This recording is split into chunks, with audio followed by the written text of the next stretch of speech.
안녕하세요. 울주마음건강TV의 진주영입니다. 장기화되는 코로나19로 인해 많은 분들이 힘드실 것 같은데요.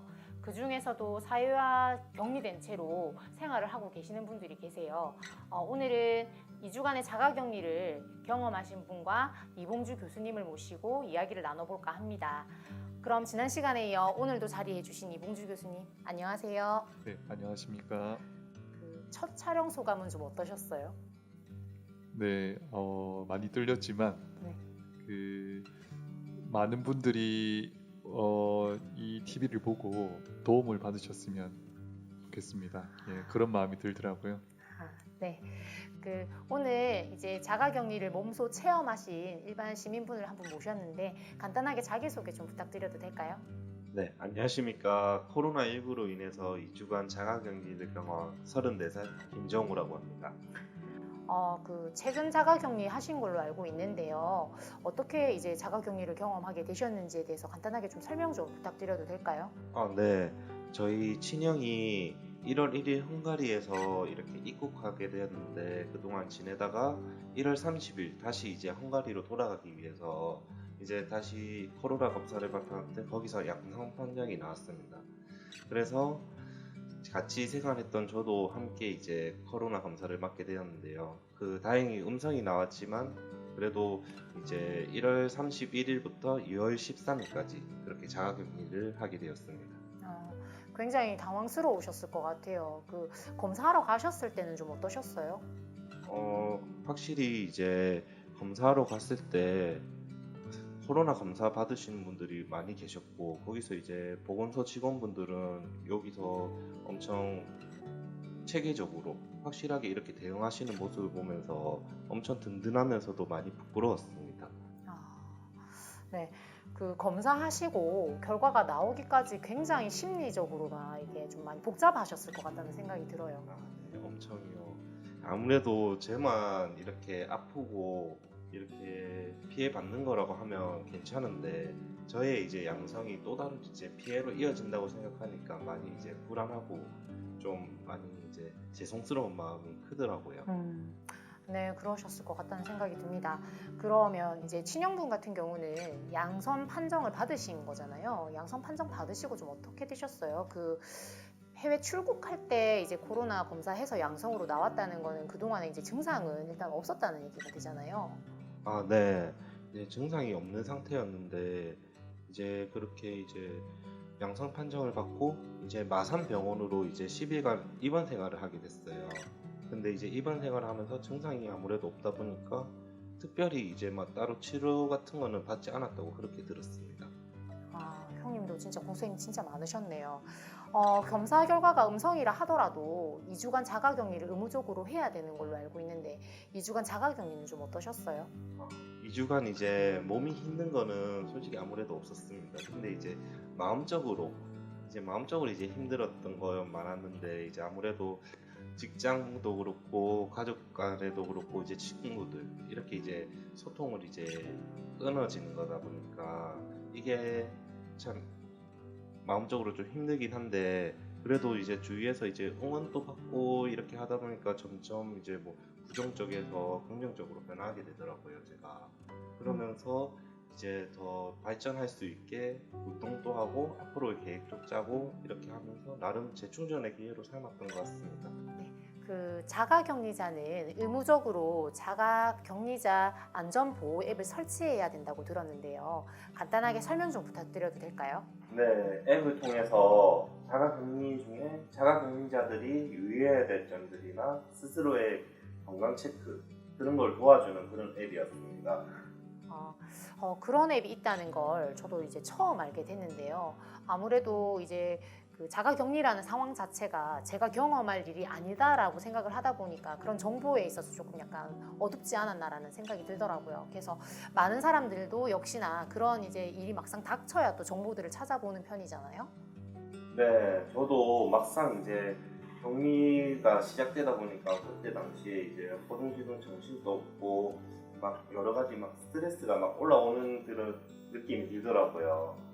근데 이제 이런 자가격리를 여러 번 경험하기도 쉽지 않고 대부분 사람들은 아마 자가격리를 처음 접하실 텐데 그런 사람들을 위해 이런 앱들이 많은 이제 정보들이 있다 보니까 도움이 많이 될 것 같습니다. 그리고 이런 앱을 통해서 담당 공무원이 저희를 관리를 해주시더라고요. 그런 부분에서도 이제 더욱 안전하게 자가격리를 시작했다고 할 수 있을 것 같습니다. 아무래도 그 흔하게 일어나는 일이 아니다 보니까 미리 준비하기가 참 힘들었을 텐데 그래도 요즘같이 이제 스마트폰으로 이용할 수 있는 정보들이 많아서 그래도 좀 다행이었던 것 같습니다. 맞습니다. 사실 이제 그런 것들을 미리 준비하기가 쉽지는 않은 것 같아요. 그래서 아까 지난 시간에도 저희가 잠깐 언급한 바가 있지만 그 코로나19로 관련된 여러 가지 정보들이 굉장히 많이 넘쳐나잖아요. 그래서 이 사람들은 불안하면 또 내 눈으로 직접 그런 어떤 정보들을 좀 확인하고자 계속 정보를 찾아 헤매는 경우가 있지 않습니까? 네, 그런 분들은 좀 어떻게 하는 것이 좋을까요? 네. 맞습니다. 불안하고 그다음에 두려움 이런 것들이 오히려 이제 자꾸 반복해서 뭔가를 확인하게 되는 그런 행동을 이제 일으키게 되는데 이런 정보에 대한 집착 자체가 또 오히려 그 불안을 더 심하게 일으키는 거죠. 그래서 이런 경우에는 가능하면 그 정보를 조금 제한하는 것이 좀 도움이 됩니다. 예를 들어 가지고 뉴스를 보더라도 공식적인 뉴스를 하루에 한두 번 정도 오전, 오후 이렇게 나누어 가지고 보는 정도로 이렇게 정보를 접하시는 것이 아마 도움이 될 것 같습니다. 그 정확한 정보이고 신뢰할 수 있는 정보라 하더라도 반복적으로 뉴스를 찾아보는 것이 이제 불안을 감소하는 데 크게 도움이 되지 않는다는 말씀이신 것 같아요. 그거 왜 그럴까요? 과유불급이라는 말이 있지 않습니까? 비슷하게 그 도움이 되는 정보라 하더라도 그 정보를 이제 반복적으로 이렇게 접하다 보면 사람이 이제 마음의 평정심을 잃게 됩니다. 그리고 정보를 이제 계속 접하는 과정에서 불필요한 상상, 비합리적인 그런 생각들이죠. 그런 것들을 이제 하다 보면 본의 아니게 자기의 그 정신 건강을 해치는 경우도 있을 수 있습니다. 네, 맞는 말씀이신 것 같아요.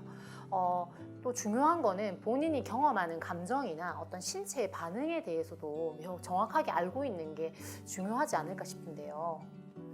네, 그렇습니다. 많은 분들이 자신이 경험하는 그 기분이나 몸의 상태에 대해서 별로 관심을 이제 두지 않는 경우들이 많은데 어떤 계기를 통해 가지고 자기 몸이나 기분에 변화가 생긴다면 어떻게 변화가 되었는지 한번 살펴보는 것이 좋습니다. 이런 경우에는 부정적으로 이렇게 몸이나 이런 것들이 변화가 생겼다라고 생각하기보다는 오히려 긍정적인 태도를 가지고 확인해 보는 것이 도움이 되고 만약에 좀 심한 경우에는 조기에 발견하고 적절하게 이제 처치를 받는다면 쉽게 또 이런 문제들이 해결되는 경우가 많습니다. 저도 제가 느끼는 감정에 대해서 제대로 알고 마음을 추스리는 게 쉽지 않더라고요. 그래서 저는 가족과 주변 사람들 소통 이어가는 게 이어갈 수 없다는 게 제일 이제 힘들었던 것 같고요. 처음에는 이제 이게 그래도 견딜만 했는데 일주일 정도 지나다 보니까 이게 또 쉽지 않더라고요. 그래서 이제 이왕 이렇게 된 거 2주간 푹 쉬자라고 생각하고 마음을 먹었는데 그 마음 먹는다고 이것도 답답함과 불안감이 또 없어지진 않더라고요. 그래서 이제 저는 직접 만날 수는 없지만은 메신저나 전화를 통해서 그래서 계속 이제 유대감을 이어가려고 했던 게 그래도 저는 많은 도움이 됐던 것 같습니다. 잘하셨네요. 상황을 긍정적으로 바라보는 그 정우 씨의 아주 건강한 태도가 많이 도움이 된 것 같습니다.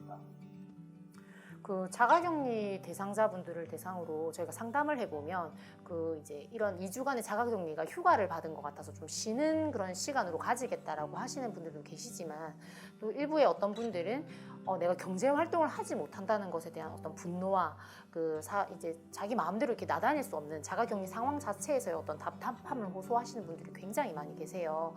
이제 자가격리를 하고 계시는 분들을 대상으로 좀 이 정신 건강을 지키기 위해서 좀 어떤 것들이 좀 필요할까요? 아무래도 제한된 공간과 그 활동에 제약이 있다 보니까 가능하면은 그 그 스트레스를 좀 줄이는 방향이 이제 좋은데, 그 방법은 대개의 경우는 이제 본인의 일상적인 그 생활 리듬을 유지시켜 주는 게 이제 좋습니다. 규칙적으로 기상 그리고 수면 그리고 적절하게 이제 식생활 또한 행동 자체, 그러니까 반복되는 신체 활동이 사실은 스트레스 해소에 굉장히 이제 도움이 되거든요. 그러다 보니까 제한된 공간 내에서도 적절하게 이제 운동을 하고, 또한 더불어 가지고 음악 감상이라든지 명상 이런 것처럼 자기의 그 스트레스 관리할 수 있는 데 도움이 되는 그런 다양한 방법들을 이제 취해보는 게 이제 좋습니다. 더불어서 이제 혼자 있다 보면 굉장히 이제 고립되게 되는데, 이런 경우에는 주변에 연락하실 수 있는 분들에게 기분이라든지 자기 생각들을 함께 나누고 그걸 통해 가지고 어려움을 극복해낼 수 있는 그런 방법들을 가져보는 게 도움이 될 것 같습니다. 네, 좋은 말씀이신 것 같아요. 그 김정욱 씨도 만약 이제 자가격리 기간 동안에 그 교수님께서 말씀하신 이런 방법들을 좀 실천하셨다면 좀 어떻게 도움이 되셨을 것 같으신가요? 저도 확실히 교수님 말씀을 들어보니까 진작 이런 거를 알았다면 더 현명한 자가격리 생활을 하지 않았을까 그런 생각이 듭니다. 네, 그렇군요. 그 음성임에도 불구하고 이제 자가격리를 하면은 굉장히 이제 스트레스를 많이 받는다라는 걸 우리가 알게 되었는데, 실제로 이제 양성 판정을 받으신 분들 같은 경우에는 더 심리적으로 많이 힘드시고 우울하고 뭐 이런 답답함을 많이 호소하실 것 같다라는 생각이 들어요. 이제 게다가 이제 누군가에게 옮았다라는 것에 대한 어떤 분노감, 그리고 내가 누군가를 옮겼을지도 모른다라는 것에 대한 죄책감 때문에 굉장히 많이 힘들지 않을까라는 생각이 듭니다. 예, 자기도 모르게 그 감염되어 가지고 양성 판정을 받게 되는 경우는 어떻게 보면은 그 피해자이기도 하고 또 이제 억울하게 또 가해자가 되기도 하는 경우죠. 그래서 대부분의 이제 이런 경우는 나쁜 의도로 사실은 다른 사람들에게 이제 피해를 끼치려고 한 건 아니지 않습니까? 그렇지만 이제 모르는 게, 지금 이제 코로나 병이라는 이 코로나 19가 사실은 모르는 병이기 때문에 미지의 질병에 대한 그 공포심 이런 것들이 이런 그 특정한 양성 판정을 받으신 분들을 희생양으로 이렇게 낙인을 찍게 되는 그런 일들이 생기게 된 거죠. 네, 맞습니다. 그 코로나 확진 판정을 받으면 이제 사회적인 아까 말씀하셨던 낙인도 찍히게 되고 그 여러 사람들이 어떤 공격 대상이 되잖아요. 그죠?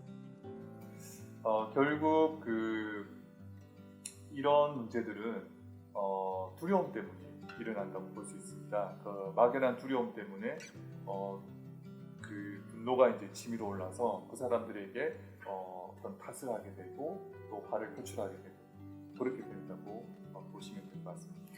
네, 개인에게 어떤 씻을 수 없는 마음의 상처를 주는 것 같아요. 그러면 이제 우리 사회가 어쨌든 이런 상황들을 같이 잘 극복하기 위해서는 그런 분들을 좀 어떤 마음으로, 어떤 시선으로 좀 바라보는 것이 좀 필요할까요?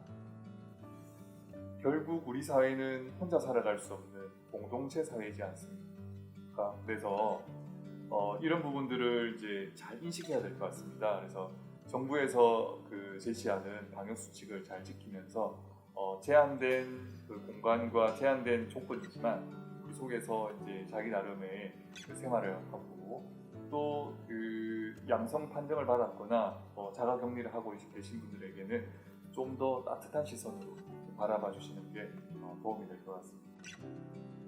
네, 좋은 말씀 감사드립니다. 오늘 코로나19 자가격리 체험하셨던 김정욱 씨 모시고 이렇게 이야기를 나눠봤는데요. 인터뷰에 응해주셔서 정말 감사드립니다. 감사합니다. 그 함께 자리해주신 이봉주 교수님도 정말 감사드립니다. 네, 감사드립니다. 그 코로나19로 많은 분들이 힘드신 것 같아요. 그 울주군 정신건강복지센터에서도 코로나 자가격리를 하고 계시는 분들을 포함해서 울주 국민들을 대상으로 지금 심리적인 서비스를 제공하고 있습니다.